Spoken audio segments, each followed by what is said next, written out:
Bonjour la Crypto Family, j'espère que vous allez bien. Bienvenue sur Crypto et Blockchain avec Théo. C'est un immense plaisir de vous avoir dans l'audience de la chaîne. Merci pour l'attention que vous accordez à tous les contenus qui sont produits.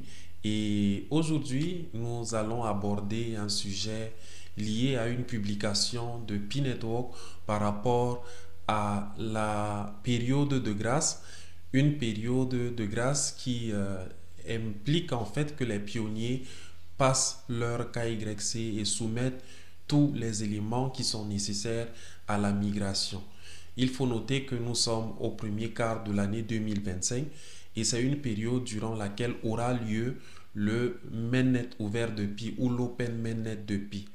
Et dans cette période, la Core Team avait donc défini que les pionniers sont appelés à passer le KYC et il y avait donc des délais qui étaient définis.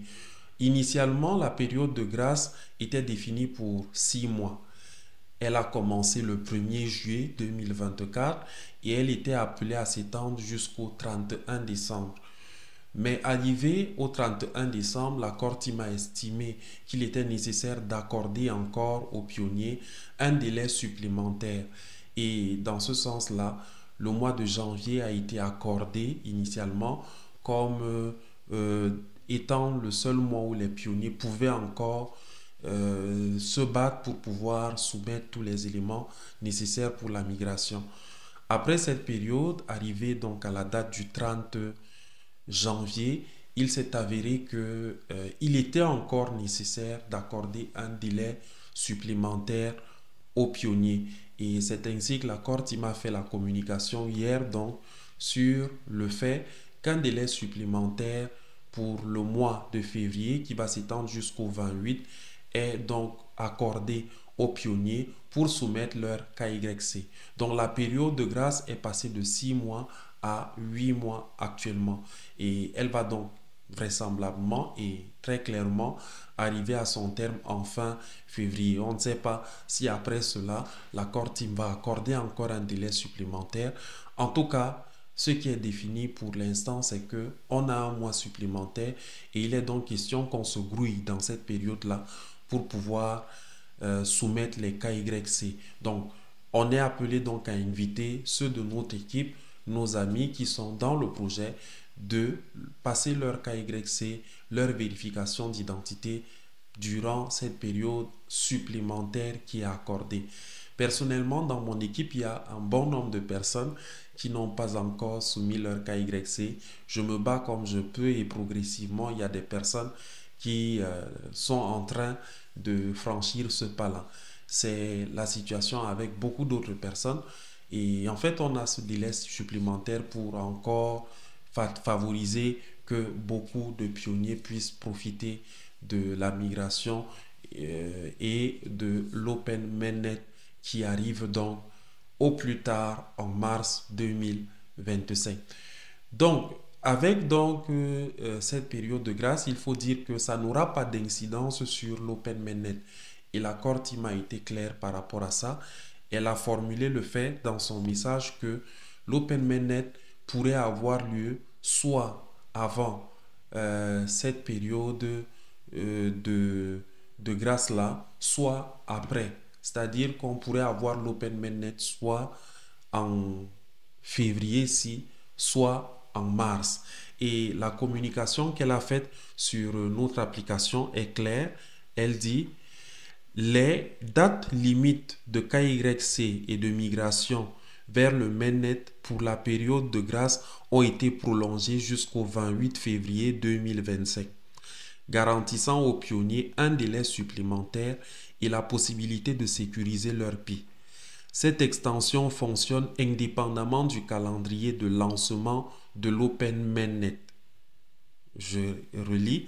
Cette extension fonctionne indépendamment du calendrier de lancement de l'Open Network, ce qui signifie qu'il est possible que l'Open Network ait lieu avant ou après la fin de la période de grâce et maintient les objectifs fondamentaux de la période de grâce en matière d'équité et d'accessibilité. Soumettez votre demande KYC et complétez votre liste de contrôle, donc la checklist Mainnet, avant le 28 février 2025 afin d'éviter toute perte. Donc, on est invité à le faire dans la période-ci. On a encore février pour le faire. Et les implications de ce que quelqu'un ne passe pas cette vérification sont énormes. Elles sont énormes. Elles sont graves pour certaines personnes particulièrement. Il y a des personnes qui ont évolué dans le projet il y a de cela quelques années, qui ont fait peut-être 2 ans d'assiduité sur le projet. Peut-être que les dernières années, ils n'ont pas été très actifs, mais ces personnes vont subir un peu quelque chose de grave parce que la Corte m'a défini que ceux qui n'auront pas soumis leur KYC vont perdre tous les pics qu'ils ont minés au-delà de 6 mois par rapport à la période de grâce. C'est-à-dire, il faut compter fin février. Il faut décaler à partir de fin février, il faudra décaler 6 mois avant. Donc, compter 6 mois de la période de grâce là. Et ce seront seulement les pionniers de cette période de 6 mois là qui vont rester. Les autres pièces, les autres pics qui auront été minés avant la période de 6 mois vont aller dans un pool certainement qui pourrait être redistribué à ceux qui seront les plus actifs ou un pool qui sera redistribué simplement à la communauté. Et quand on parle de communauté, c'est beaucoup de personnes qui contribuent à l'écosystème. Donc, il est question, donc, si vous avez participé au projet il y a de cela des années, peut-être que vous l'avez abandonné à un certain niveau, au moins assurez-vous de passer le KYC pour sécuriser vos pièces. Parce que le plus grand lot, généralement, pour ceux qui ont duré sur le projet, c'est dans la période qui va au-delà de 6 mois en arrière. Et voir que nos PI minés 6 mois avant disparaissent comme ça, simplement parce qu'on n'a pas soumis le KYC, ce ne sera que quelque chose de très grave. De très, très, très grave. Pour ceux qui ont rejoint le projet après peut-être il y a de cela moins de 6 mois, eux, ils n'ont pas de problème. Ils n'ont aucun problème par rapport à cette période de grâce. Donc, ils ne vont perdre aucun PI. Et ils sont appelés malgré tout à passer leur KYC et donc à sécuriser les PI qu'ils ont déjà minés.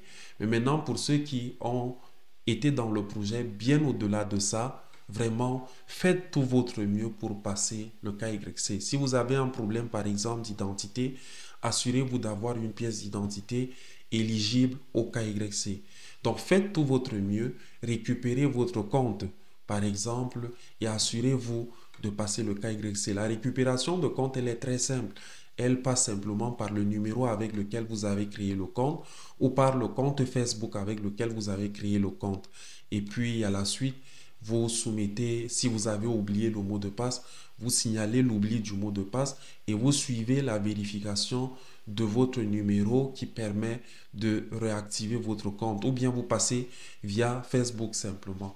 Donc, c'est le lieu vraiment de vous encourager à récupérer vos comptes pour ceux qui les ont abandonnés et pour ceux qui évoluent dans le minage, assurez-vous vraiment de sécuriser vos PI. Ne les perdez pas, par exemple, les PI que vous avez minés au-delà de 6 mois. Parce qu'il y en a beaucoup qui sont dans cette situation-là. Donc pour moi, vraiment, cette période de grâce est un ouf de soulagement. Beaucoup s'en plaignent, mais il faut dire que ça n'affecte pas le programme qui est défini pour l'Open Mainnet. Donc il n'y a pas d'inquiétude à se faire par rapport à ça. Donc, du reste, bon minage à chacun et on est ensemble, que la santé et la bonne forme soient avec vous. Bientôt, l'Open Mainnet, préparons-nous-y et rien ne va changer dans le programme qui a été défini par la Corte, en tout cas concernant l'Open Mainnet. Soyons-en rassurés. On est ensemble. On est ensemble.